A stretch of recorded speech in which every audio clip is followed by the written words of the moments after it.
اللہ ہی اللہ کیا کرو، دکھ نہ کسی کو دیا کرو، جو دنیا کا مالک ہے نام اسی کا لیا کرو۔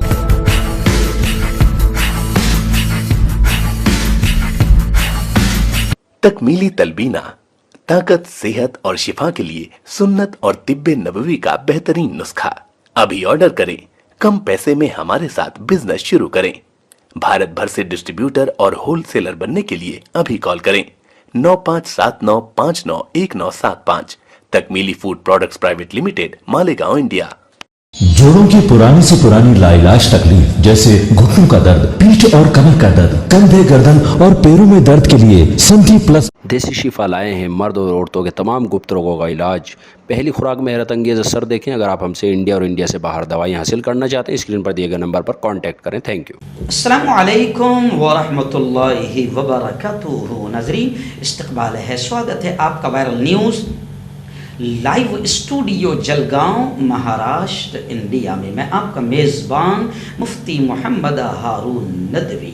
آئیے پرائم نیوز میں آج پھر بات کرتے ہیں گیان واپی کو لے کر۔ بڑی خبر اس وقت آئی ہے، اور ایسے ہی اب ظاہر بات ہے کہ نفرتی چنٹو تو رکنے کا نام نہیں لے رہے ہیں، تو اب متھورا شاہی عیدگاہ کو بھی لے کر بڑی خبر آئی ہے۔ آپ نے تھوڑا وقت نکال کر، ہم بڑی محنتوں سے ساری خبروں کو اکٹھا کرتے ہیں اور پھر آپ تک پیش کرتے ہیں۔ اور آپ جانتے ہیں کہ گودی میڈیا اس وقت صرف اصل مدعوں سے دھیان ہٹانے کا کام کر رہی ہے، صحیح انداز میں خبریں نہیں دکھا رہی ہے، بلکہ کرائے کے لوگوں کو بلا بلا کر ماحول کو خراب کر رہی ہے۔ جی ہاں، آئیے پہلی بڑی خبر گیان واپی کو لے کر کیا خبر آ رہی ہے۔ گیان واپی مسجد کو لے کر عدالت میں سماعت پر روک لگ گئی۔ آج کا جو دن ہے نا، آج یعنی جمعہ کے دن سپریم کورٹ میں اس معاملے پر غور کیا جائے گا۔ وہیں پر وارانسی کی جو عدالت ہے، اب وہ 23 مئی کو سنوائی کرے گی اس معاملے کو لے کر۔ جی، سول جج کی عدالت میں ویڈیوگرافی سروے رپورٹ پیش کی گئی ہے، لیکن اسی درمیان اب بڑی خبر آ رہی ہے کہ شفیق الرحمان برق جو بزرگ نیتا ہے، ممبر پارلیمنٹ ہے، سماجوادی پارٹی کے قد آور لیڈر ہے، 91 ایئر ان کی عمر ہے۔ شفیق الرحمان برق اپنی بے باکی کو لے کر بھی جانے جاتے ہیں۔ انہوں نے تو اب ڈائریکٹ کہہ دیا ہے کہ گیان واپی مسجد کو اگر سیل کرنے کی کوشش کی گئی تو ہماری جانیں قربان ہو جائیں گی۔ تو یہ شفیق الرحمان برق کا جملہ ہے۔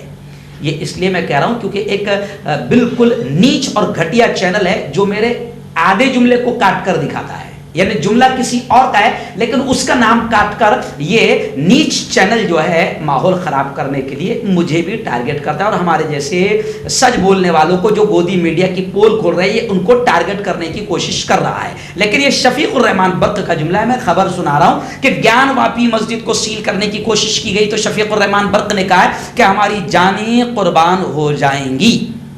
جی ہاں، اور انہوں نے صاف طور سے کہا ہے کہ یہ پورا کے پورا گیان واپی کا جو ایجنڈا ہے یہ حکومت کا یعنی بی جے پی کا ایجنڈا ہے۔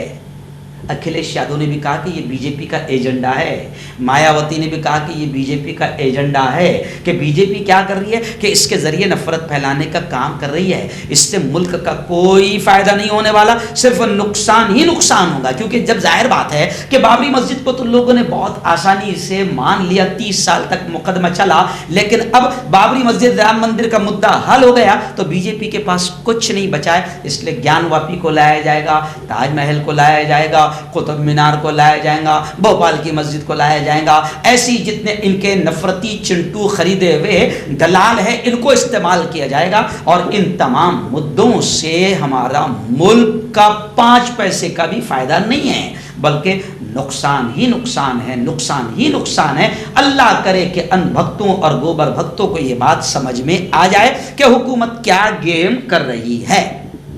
تو خیر، شفیق الرحمان برق کا بڑا جملہ آیا۔ وہیں پر آر ایس ایس نے شرارت کرتے ہوئے کہا ہے کہ گیان واپی کی تاریخ حقائق کو صحیح تناظر میں اب رکھنے کا وقت آ گیا ہے۔ تو لوگ کہہ رہے ہیں ہاں بالکل، اب ساری حقیقتیں سامنے آنی چاہیے۔ اب لوگ سوشل میڈیا پر آر ایس ایس کے اس بیان کی بات کہہ رہے ہیں سوشل میڈیا پر کہ بالکل ساری حقیقتیں سامنے آنی چاہیے کہ آر ایس ایس